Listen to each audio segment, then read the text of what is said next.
ಭಾರತದ ಇತಿಹಾಸದಲ್ಲಿ ಯಾವುದಾದ್ರೂ ಒಂದು ಚಳವಳಿ, ಸುದೀರ್ಘವಾದ ಹೋರಾಟವನ್ನು ಮಾಡ್ಕೊಂಡು ಬಂದಿರುವಂತಹ ಚಳವಳಿ ಯಾವುದಾದ್ರೂ ಇದೆ ಅಂತಂದ್ರೆ ಅದು ನಮ್ಮ ಒಳ ಮೀಸಲಾತಿ ಹೋರಾಟ ಮಾತ್ರ. ಇದುವರೆಗೂ ನಮ್ಮ ದೇಶದಲ್ಲಿ 35 ವರ್ಷಗಳ ಸುದೀರ್ಘ ಹೋರಾಟವನ್ನು ಮಾಡಿಕೊಂಡು ಬಂದಿರುವಂತ ಯಾವುದೇ ಚಳವಳಿ ಇಲ್ಲ. ನಮ್ಮ ಚಳವಳಿ ಇತಿಹಾಸದ ಪುಟಗಳಲ್ಲಿ ಸೇರುವಂತಹ ಚಳವಳಿಯಾಗಿದೆ. ಈ 35 ವರ್ಷಗಳ ನಿರಂತರ ಹೋರಾಟ ಮಾಡಿದ್ರು ಕೂಡ ನಮ್ಮನ್ನು ಆಳಿದಂತ 3 ಪಕ್ಷಗಳ ಸರ್ಕಾರಗಳು ನಮ್ಮ ನೋವಿಗೆ ದನಿಯಾಗಲಿಲ್ಲ, ಕಿವಿ ಕೊಡಲಿಲ್ಲ. ಇಂಥ ಸಂದರ್ಭದಲ್ಲಿ ನಮ್ಮ ನೋವನ್ನ ಆಲಿಸಿದಂತ ಸುಪ್ರೀಂ ಕೋರ್ಟ್ ಒಂದು ನಿರ್ದೇಶನವನ್ನು ಕೊಡುತ್ತೆ ರಾಜ್ಯ ಸರ್ಕಾರಗಳಿಗೆ. ಒಳ ಮೀಸಲಾತಿಯನ್ನ, ಸಾಮಾಜಿಕ ನ್ಯಾಯವನ್ನು ಕೊಡುವಂತ ಅಧಿಕಾರ ಆಯಾ ರಾಜ್ಯಗಳಿಗೆ ಇದೆ ಅನ್ನುವಂತ ತೀರ್ಪನ್ನ ಕೊಡ್ತದೆ ಸುಪ್ರೀಂ ಕೋರ್ಟ್. ಆ ಸುಪ್ರೀಂ ಕೋರ್ಟ್ ತೀರ್ಪು ಬಂದ ನಂತರ ನಮ್ಮ ಸರ್ಕಾರಗಳು ಕಂಡಿಡ್ತವೆ, ನಾಗಮೋಹನ್ ದಾಸ್ ಆಯೋಗವನ್ನು ರಚನೆ ಮಾಡ್ತದೆ. ನಾಗಮೋಹನ್ ದಾಸ್ ಆಯೋಗದ ವಸ್ತುನಿಷ್ಠ ವರದಿಯನ್ನು ತರಿಸ್ಕೊಳ್ತಾರೆ, ಒಳ ಮೀಸಲಾತಿಯನ್ನು ಜಾರಿ ಮಾಡ್ತೀವಿ ಅಂತ ಹೇಳ್ತಾರೆ. ಆದ್ರೆ ಆ ನಾಗಮೋಹನ್ ದಾಸ್ ಕೊಟ್ಟಂತ ವರದಿಯಲ್ಲಿ 5 ಗುಂಪುಗಳನ್ನು ಮಾಡಿರ್ತಾರೆ, ಪರಮಾರಿಗಳನ್ನು ಸೇರಿ. ಆಮೇಲೆ ನಮ್ಮಲ್ಲಿ ಈಗಾಗಲೇ ಈಗ ಕೂಡ ನಾವು ನೋಡ್ತಾ ಇದ್ದೀವಿ, ಶಾಲಾ ಹಾಕೊಳ್ಳೋದಕ್ಕೇನೆ ಹಿಂಜರಿ ಅಂತ ಮನಸ್ಥಿತಿ ನಮ್ಮಲ್ಲಿ ಇನ್ನೂ ಇದೆ.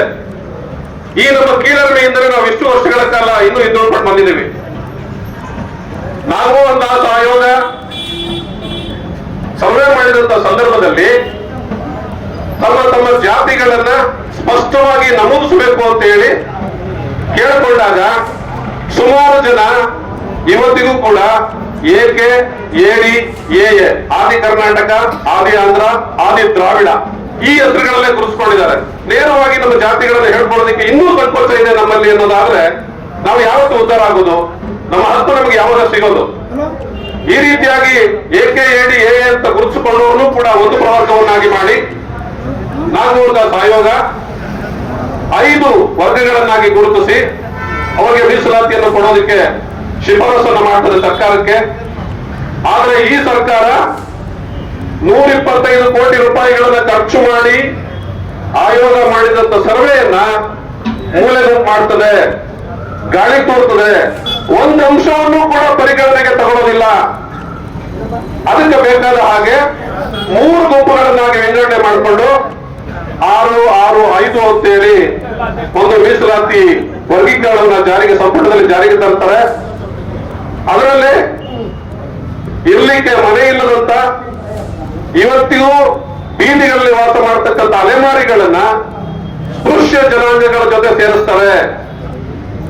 ಈಗಾಗಲೇ ಏನು ಉಂಡಿ ಮೀಸಲಾತಿ ವ್ಯವಸ್ಥೆ ಇತ್ತು, ಈಗಲೂ ಇದೆ.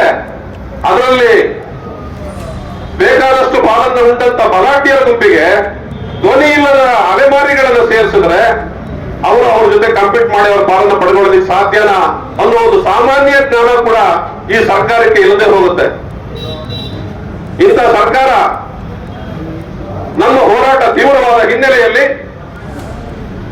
ಸದನಗಳಲ್ಲಿ, 2 ಸದನಗಳಲ್ಲಿ ಮೀಸಲಾತಿ ಕಾಯ್ದೆಯನ್ನ ಅನುಮತಿ ಪಡೆದುಕೊಂಡು ರಾಜ್ಯಪಾಲರ ಅಂಕಿತವನ್ನು ಪಡೆದುಕೊಂಡು ಶಾಸನವಾಗಿ ರೂಪಿಸಬೇಕಾದಂತಹ ಸಂದರ್ಭದಲ್ಲಿ ಅದು ಯಾರು ಒತ್ತಡಕ್ಕೆ ಮಣಿಯುತ್ತದೋ, ಈ ನಮ್ಮ ಮಾನ್ಯ ಮುಖ್ಯಮಂತ್ರಿಗಳು ಅದು ಯಾರು ಒತ್ತಡಕ್ಕೆ ಮಣಿತಾ ಇದ್ದಾರೋ ಏನ್ ಕತ್ರ ನಮಗಂತೂ ಗೊತ್ತಿಲ್ಲ. 2 ಸದನಗಳಲ್ಲಿ ಒಪ್ಪಿಗೆಯಾಗಿ ಒಳ ಮೀಸಲಾತಿ ಕಾಯ್ದೆಯಾಗಿ ಜಾರಿಯಾದರೂ ಕೂಡ ಆ ಕಾಯ್ದೆಯನ್ನ ಕತ್ತಲಲ್ಲಿಟ್ಟು ಹಿಂದಿನ 2002ರ ಮೀಸಲಾತಿ ನೀತಿಯಂತೆ 56,423 ಹುದ್ದೆಗಳನ್ನ ನೇಮಕಾತಿ ಮಾಡೋದಕ್ಕೆ ಅಧಿಸೂಚನೆಯನ್ನು ಹೊರಡಿಸ್ತಾರೆ. ಹಿಂದಿನ ಮೀಸಲಾತಿ ನಿಯಮಗಳಂತೆ ನೇಮಕಾತಿಗಳನ್ನ ಮಾಡೋದಾದ್ರೆ 35 ವರ್ಷಗಳ ಕಾಲ ಬೀದಿ ಹೋರಾಟಗಳನ್ನು ಮಾಡಿಕೊಂಡು ಹಲವಾರು ಪ್ರಾಣ ತ್ಯಾಗಗಳನ್ನು ಮಾಡಿಕೊಂಡು ಬಲಿದಾನಗಳನ್ನು ಮಾಡಿಕೊಂಡು ಬಂದಂತ ನಮ್ಮ ಸಮುದಾಯಕ್ಕೆ ನೀವು ಏನ್ ನ್ಯಾಯ ಕೊಡ್ತಾ ಇದ್ದೀರಿ ಅಂತ ಪ್ರಶ್ನೆಯನ್ನು ನಾವು ಕೇಳಬೇಕಾಗುತ್ತೆ. ನಮ್ಮ ಹೋರಾಟಗಾರರ ತೀವ್ರ ಆಕ್ಷೇಪಣೆಗಳ ನಡುವೆಯೂ ಕೂಡ ಅಧಿಸೂಚನೆ ಪ್ರಕಟವಾಗುತ್ತೆ. ಆ ಅಧಿಸೂಚನೆಯನ್ನ ಕೂಡಲೇ ರದ್ದು ಮಾಡಬೇಕು, ಹಿಂದಕ್ಕೆ ಪಡಿಬೇಕು ಅಂತೇಳಿ ನಮ್ಮ ಸಮಾಜದ ಎಲ್ಲ ಮುಖಂಡರುಗಳು ಕೂಡ ಒಂದೇ ವೇದಿಕೆಯಲ್ಲಿ ಬಂದು ಐಕ್ಯ ಹೋರಾಟಕ್ಕೆ ಕರೆ ನೀಡಿದ್ದಾರೆ. 12ನೇ ತಾರೀಕು ಫ್ರೀಡಂ ಪಾರ್ಕ್ ಅಲ್ಲಿ ಐಕ್ಯ ಹೋರಾಟ ಪ್ರಾರಂಭ ಆಗುತ್ತೆ. ಒಳ ಮೀಸಲಾತಿಯನ್ನ ಪಡೆಯುವವರೆಗೂ ಕೂಡ ನಾವು ಯಾರು ನಮ್ಮ ಮನೆಗಳಿಗೆ ಹೋಗೋದಿಲ್ಲ ಅಂತೇಳಿ ಅನಿರ್ದಿಷ್ಟಾವಧಿ ಧರಣಿ ಕಾರ್ಯಕ್ರಮ 12ನೇ ತಾರೀಕು ಫ್ರೀಡಂ ಪಾರ್ಕ್ ಅಲ್ಲಿ ಶುರುವಾಗುವುದಿದೆ. ಈ ಸಂದರ್ಭದಲ್ಲಿ ನಾವು ಮಾನ್ಯ ಮುಖ್ಯಮಂತ್ರಿಗಳಿಗೆ ಒಂದು ಪ್ರಸ್ತಾವನೆಯನ್ನ ನಮ್ಮ ತಾಲೂಕಿನಿಂದ ಸಿದ್ಧ ಮಾಡಿ ಕೊಡ್ತಾ ಇದ್ದೇವೆ. ಕೂಡಲೇ ನೀವು ಒಳ ಮೀಸಲಾತಿ ಇಲ್ಲದ ನೇಮಕಾತಿ ಆದೇಶವನ್ನು ಏನು ಹೊರಡಿಸಿದ್ದೀರಿ ಅದನ್ನ ತಕ್ಷಣವೇ ಹಿಂಪಡೆಯಬೇಕು. 50%ರಲ್ಲೇನೆ ಒಳ ಮೀಸಲಾತಿಯನ್ನ ಅನ್ವಯಿಸಿ ಹೊಸದಾಗಿ ನೇಮಕಾತಿಯ ಸೂಚನೆಗಳನ್ನು ಹೊರಡಿಸಬೇಕು. ಹಾಗೇನೆ ಏನು 56%ಕ್ಕೆ ಹೆಚ್ಚುವರಿ ಮೀಸಲಾತಿಯನ್ನ ನೀವು ಹೆಚ್ಚು ಮಾಡಬೇಕು ಅಂತ ತೀರ್ಮಾನವನ್ನು ತಗೊಂಡಿದ್ದೀರಿ. ಆ ತೀರ್ಮಾನವನ್ನ ಕೇಂದ್ರ ಸರ್ಕಾರ ಅನುಮೋದನೆ ಮಾಡಬೇಕಾಗಿ ಈ ಕೆಲಸ ಮಾಡದೆ ಹೋದ್ರೆ ಮುಂದಿನ ದಿನಗಳಲ್ಲಿ ನಮ್ಮ ಸಮುದಾಯ ಇದುವರೆಗೂ ನೀವು ನೋಡಿರದ ಕೇಳಿರದಂತ ಉಗ್ರವಾದ ಹೋರಾಟಕ್ಕೆ ಮುಂದಾಗ್ತೇವೆ ಅನ್ನೋ ಒಂದು ಎಚ್ಚರಿಕೆಯನ್ನ ಈ ಸಂದರ್ಭದಲ್ಲಿ ನಾವು ಕೊಡೋದು.